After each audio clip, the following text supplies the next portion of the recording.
Good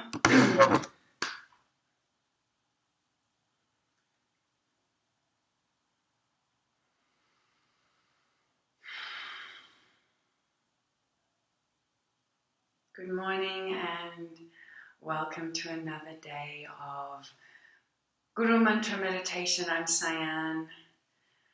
Welcome to my little yoga space. I hope you have somewhere nice to meditate today, somewhere peaceful.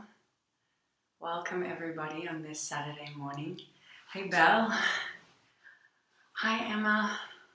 Welcome. Francesca, good morning, beautiful woman. Hi, Kitty. Hi, Vic. Welcome.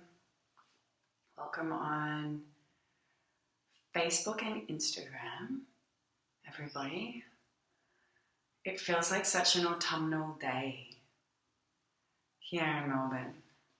Feels kind of a bit crisp, a bit warm, but still, yeah, the leaves are starting to turn. It's so beautiful to be connected to nature. Who's that? Podkins1. Good morning. Hey Mish. Hey B. Good morning to you. Find a little space. I always get confused as to your actual name. Hi Bree. Hey Chantal. Sammy. Hey Nazna. Good morning. Soho Crystals. Welcome. So welcome to you all. And for coming on a Saturday. Go you guys. Doing your practice. Oh, it's Sarah Jane, yeah. I always feel like there's a few handles that I get confused with. Hi, Nikki. But it's great if you're here on a Saturday because it means that you're doing a daily practice and a sadhana. And I wanted to shout out to Raquel, who sent a message that I just read this morning. And she said, "Hello, I just wanted to thank you so much for the morning meditations. The concept of sadhana is new for me, whilst always being drawn to ritual and spirituality. I've meditated with you the last 2 weeks, and my mornings have now become my favourite time of the day! Exclamation mark. Appreciate your time and wisdom. Love and stars." Hi, Relio. And that's it. It's doing a sadhana and it's making a commitment. Good morning, beautiful praise. And making a commitment to yourself and finding a moment of stillness is very powerful. That's you. Good morning.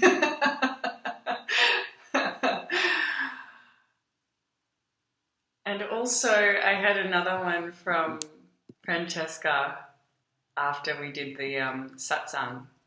And she said it was best night in a long time. Thank you. Francesca, you ain't getting out enough. Kidding. It is meant to be a good night.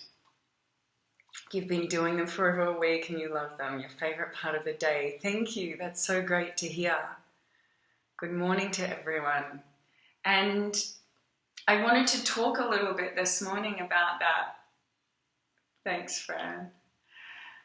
And why this is important on many levels. Why this time is important for ourselves personally, but also ISO with 3 kids. Yup, in isolation. It's very important. Why community is important. Why this combination from a yoga viewpoint is really important to have. Teachings, sangha, community, and reflection time on your own. Hi everybody on Facebook. Good morning, Jess, Michaela, and Nicole. Thank you for joining again. Even in the Buddhist teachings, welcome.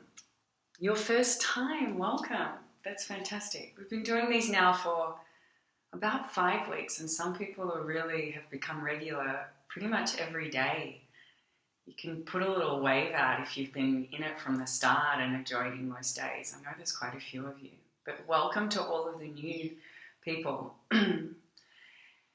So even in the Buddhist teachings, they talk about the Buddha being an expression of a state of being that we aspire towards. Yes, Karen, Kate, Yanuj, Nikki, Chantal, Sarah, all people who are joining almost daily.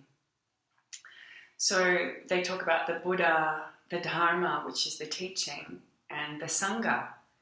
So these aspects of aspiring towards a personal state of being, a stillness. Yeah, everybody, hello, welcome to those who are joining frequently. And that's the same on Facebook. I know Michaela, Nicole, you're on really quite frequently as well.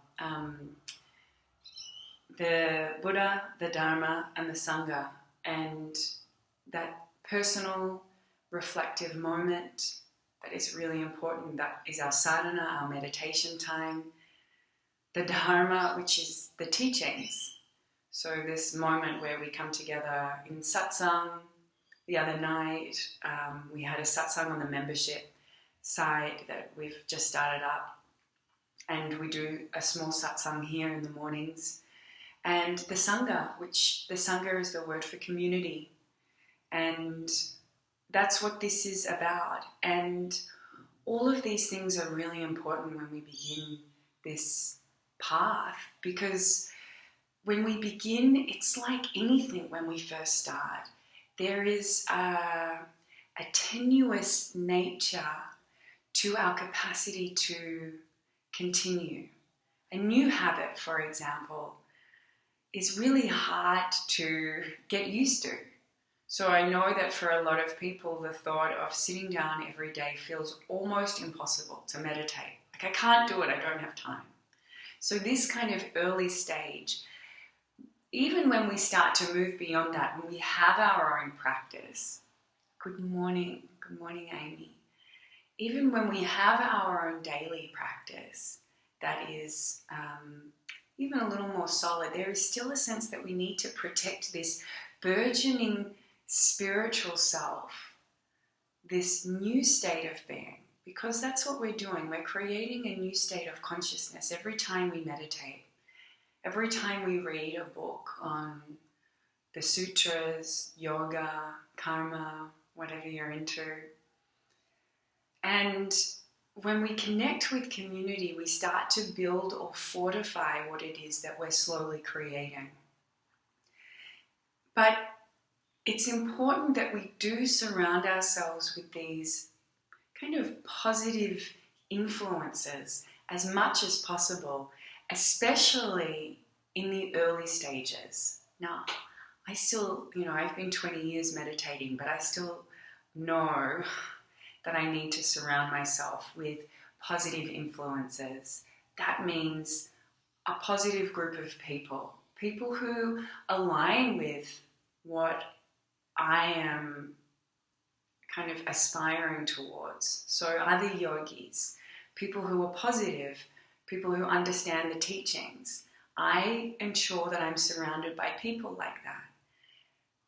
Also, I watch what I absorb. So also for about 20 years I haven't watched the news and I try and stay afloat with media, and I know that Prez, who is my right-hand woman on everything, can attest to the fact that I don't watch the news. And there was one time when we were in Bali and she said, we've got to vote, it's an election. And I was like, don't judge me, but is it a state or federal election? And it was a federal one. I mean, I feel like I do get the information that I need when I need it. But we can be bombarded by information that can bring us into states of fear and anxiety. And for me, watching the news regularly does that. So I made a conscious decision to kind of connect with people who provide me with information about the world that I need when I need it. And then on top of that, there's the sadhana, so a daily practice that I will do, which includes a half an hour of meditation. It often includes kriya, pranayama, other practices to support me in this state. We can liken where we are at on the yogic path to planting a tree. And when the tree is a sapling, you don't want to let the cows into the field where this sapling is, because they'll just kind of trample on the sapling. The tree will be damaged, even in its first kind of 15 years of being. If you have animals, and this is an analogy for the impact of the everyday world, as you are growing in this spiritual path, then it can be very easy to damage this burgeoning state of spirituality. So in that time, as you would protect a tree, you'd surround it with a kind of mesh. You'd make sure that the animals don't get in. You'd water it, feed it. In this time for us as yogis, stepping into a new habit, perhaps this is the first time you've joined, maybe you're new as a meditator, protect that space. Protect what it is you're creating. It used to be the same for me as a creative. So I would have an idea, and in those early nascent phases of creativity or of anything, don't go out and tell everyone about it, because they have an opinion about it. And you are in this kind of quite fragile state. And you have an idea, and you're like, I'm going to create the most beautiful pink house known to man. And you say that to your family and your friends, and somebody will be like, I don't like the color pink.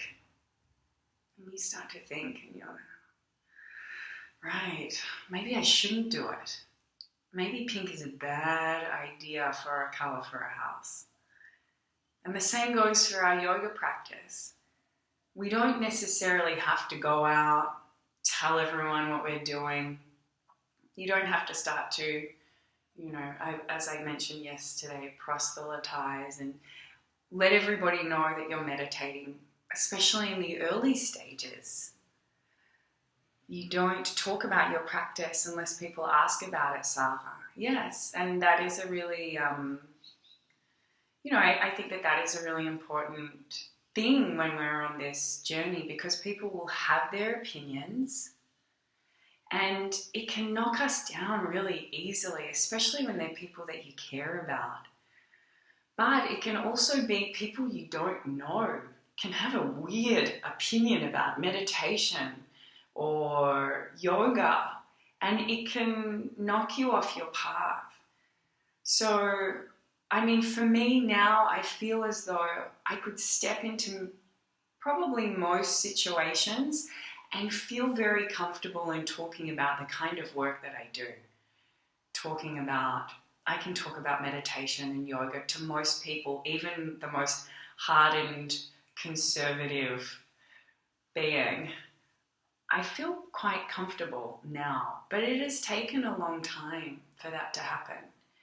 And when we are on this path, it's important that we protect ourselves, and we do that through community. So these mornings where we spend together, where we connect, you're welcome.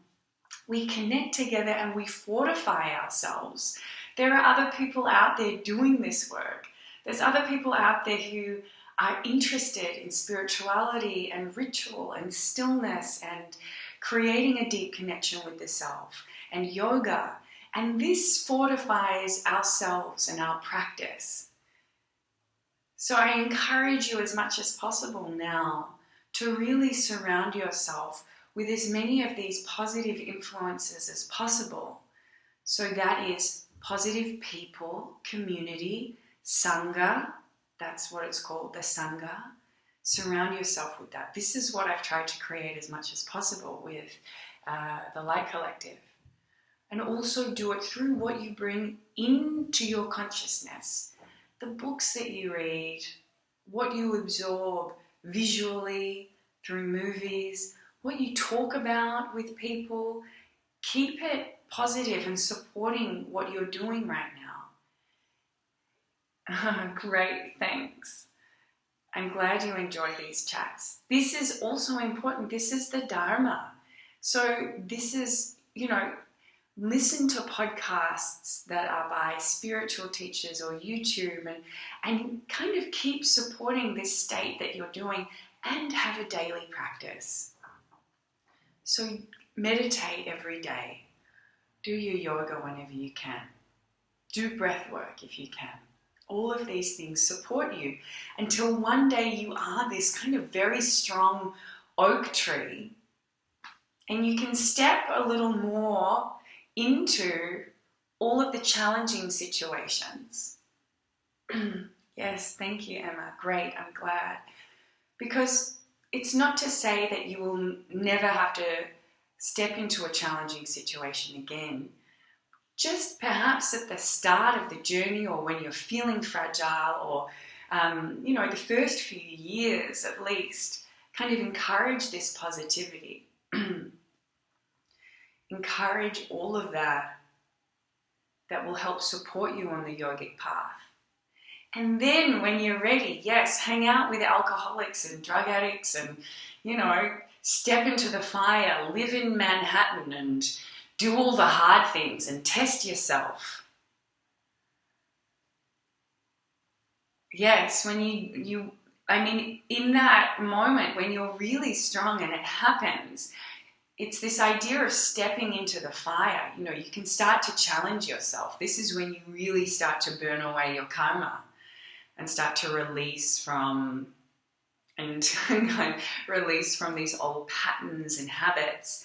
When you're really, really strong in your practice, yes, watching Krishnamacharya on YouTube, do all the things that support you, and then you can start to bring some challenges in.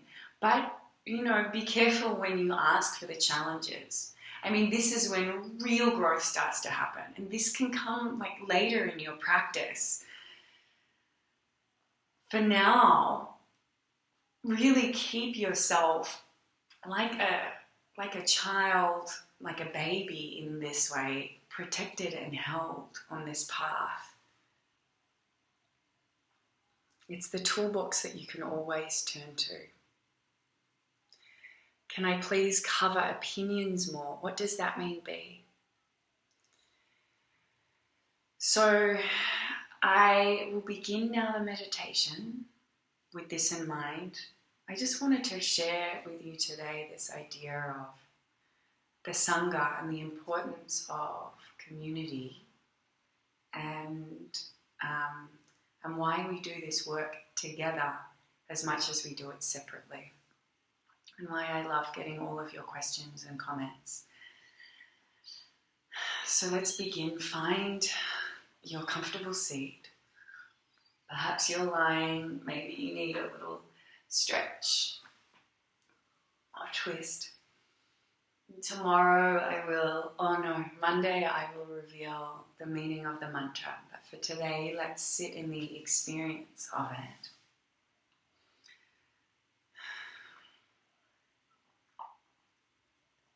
Relaxing the shoulders, the jaw and the eyes. Take a deep breath in the nose. Exhale out of the mouth. And take 2 more deep breaths like this at your own pace. Good morning, Fiona. We've just begun.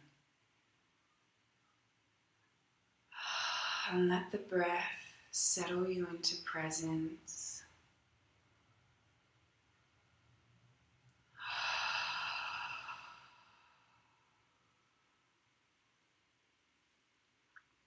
And we move into a positive state of consciousness to begin our practice. We let go of any opinion, anything holding us back, whether it's external or internal. All of the everyday aspects that stop us from being in our practice from stepping into an awakening. We let it go for these 10 minutes. And we align our consciousness to all that is awakened,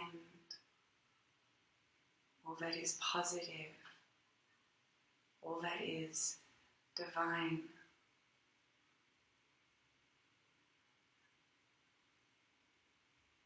And from this positive state we consecrate, palms facing up. We turn this practice into an offering, as if this practice were a garland of flowers or candles. You can even visualize it. Offer up all of the karmic fruits, anything you might receive from this practice. Offer it all up to a greater power, divine consciousness. And wait to receive a response. This is a personal inner experience. Offer it up and wait for a response.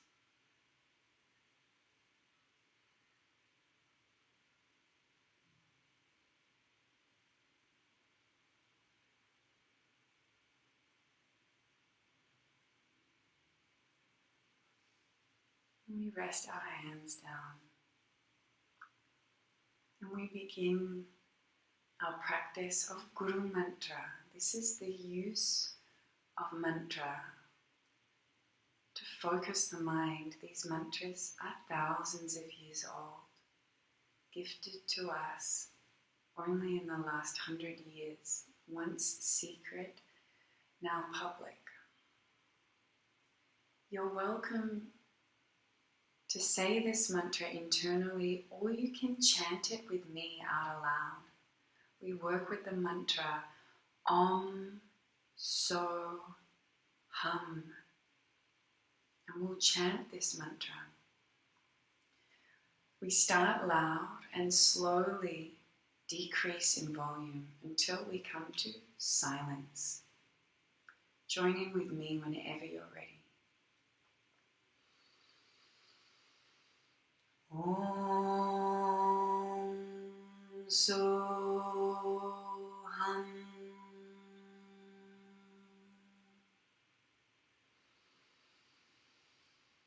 Om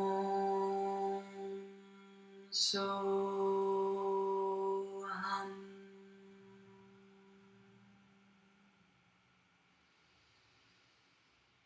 Om So Hum.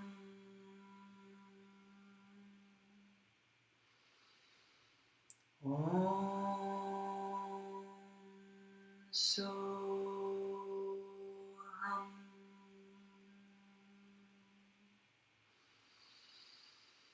Om So Hum.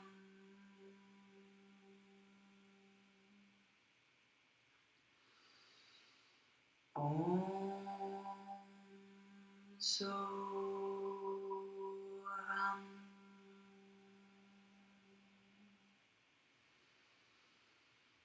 Om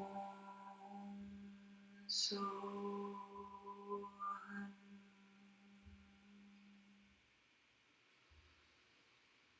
Om So Hum.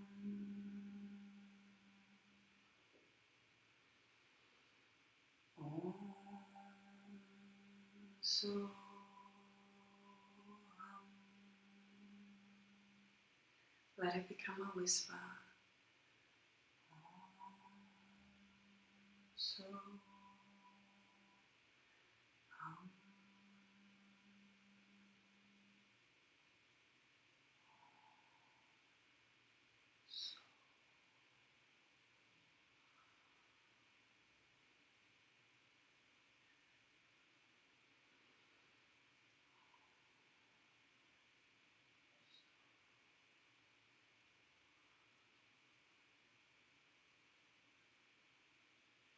Until that whisper becomes a silent repetition Om So Hum.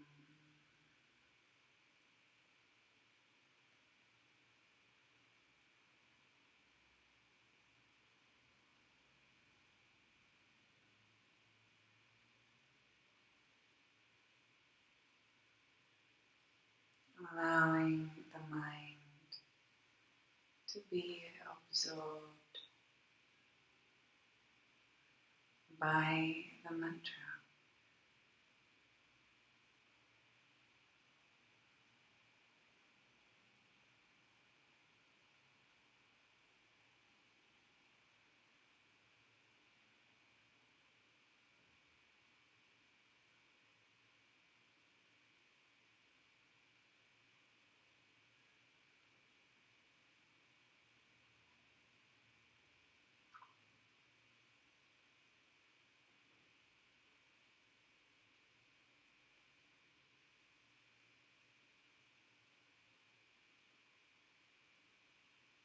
If the mind is distracted by thought, that's okay.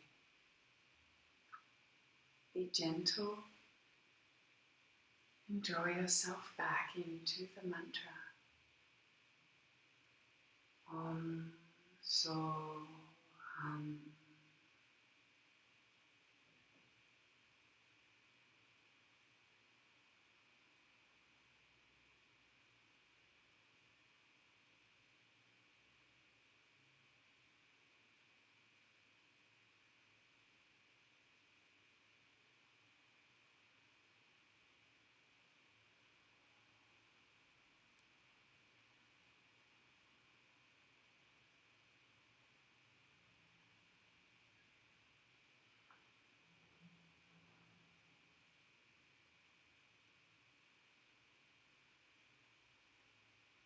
And keep this meditative focus really strong for these final few minutes of the meditation.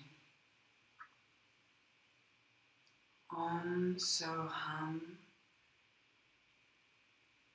powerful in the mind.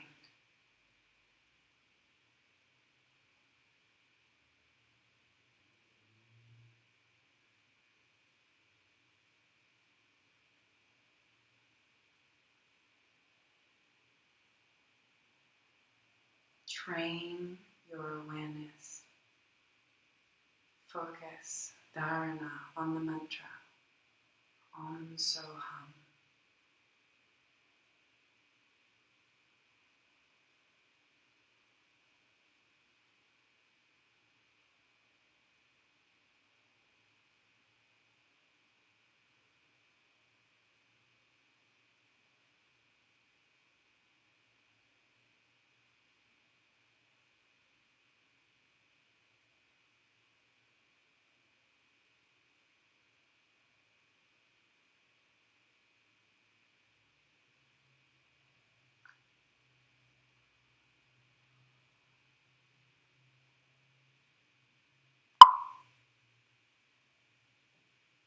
Now please release the mantra, but keep your awareness fixed. Fixed without an anchor.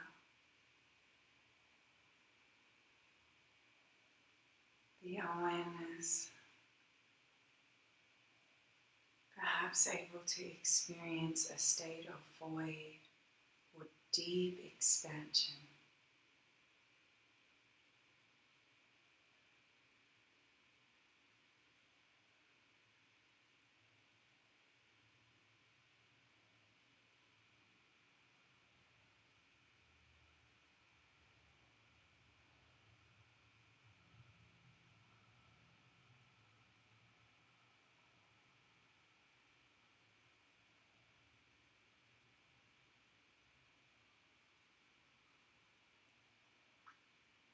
Now bring the hands to prayer. And I'm going to invite you on this Saturday morning to join with me in another mantra, the Gayatri mantra. Or if you're new to all of this, just listen in. been doing the Gayatri Mantra daily. It is one that invites light, positivity, and manifestation into your life. So please repeat after me. Om Bhurva Swaha Tatsavitur Varenyam Bhargo Deva Syati Mahi Diyo Yona Prachodayat. And together we chant and seal with Om Shanti Shanti Shanti. Om Shanti Shanti Shanti.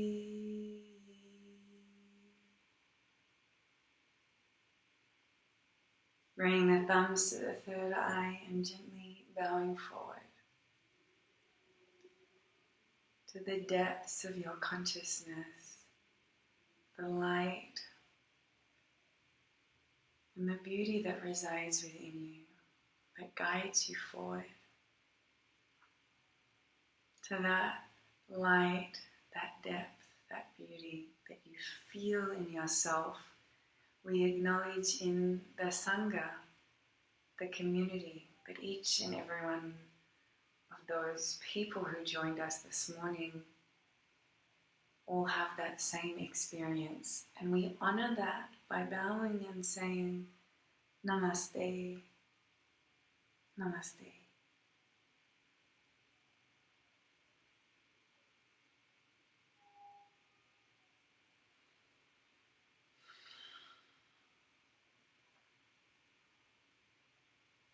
So thank you, community. Thank you, Sangha. It is powerful to be in Sangha, to be in community. It is part of the spiritual practice. It's not all about being alone and only meditating alone. Thanks, Warren. Thanks, Nick. Yes, Om So Hum is such a powerful mantra. And if it's one that you resonate with, then I invite you to carry on and do it as your own personal practice. Namaste. I'm glad your heart is full with love and positivity in this time.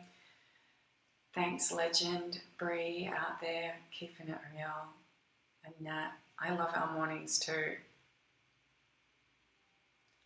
Thanks. Thanks, Nat. Because I'm wearing my Norm's clothes, maybe. Thanks, Lou and Chris and Bree. Thank you all for creating community, because you're supporting not just me, because I am supported by you all, but you're supporting one another by all showing up. So this is a collective movement. It really is.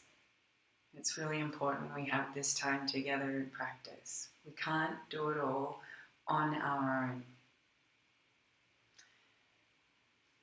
So have a beautiful day. Thank you, Lily. Thanks, Al. And thank you to you, SBIVSY. I don't know what your name is.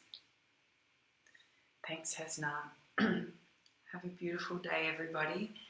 And tomorrow, Rachel Grace, who has trained through the Light Collective doing the mentorship for an entire year, last year, she will be running our meditation tomorrow. And she'll be doing a shake as well. Oh, first time today. Welcome, Stelzy. That's great. Tomorrow will be Rachel, and she'll be doing a meditation, and she'll be doing a shake. And the shake is just so good to get out whatever we're holding in the body. The meditation is fantastic for really dropping into the kind of formless state, the consciousness, and the movement practice is that aspect of mind which is within form. So we hold consciousness within our form. And sometimes we just need to shake out all of it. Get rid of the anxiety, the stress, the tension in the body. And cultivate positivity. Yes, Kate, cultivate positivity from movement. So she will be doing that tomorrow. Love a shake too, Jess. Absolutely love it. You can turn it into a daily practice. And in fact, on the Light Collective, turtlenecks is a yoga getter. I'm sure they were doing it in the 70s. Love a turtleneck.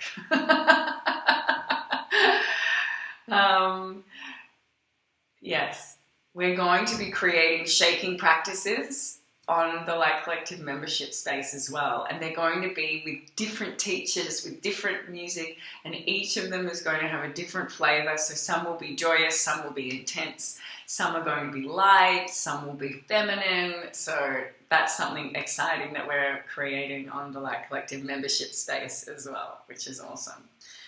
TLC turtleneck uniform. I can do that for winter. For sure. Okay, I have to go. I love you all. Thank you for joining and being part of this collective of positive humans. And I will see you all on Monday, and I shall reveal the meaning of the mantra. It's the way I draw everybody back in. It's like a romance novel. The next chapter is coming. Love to you all.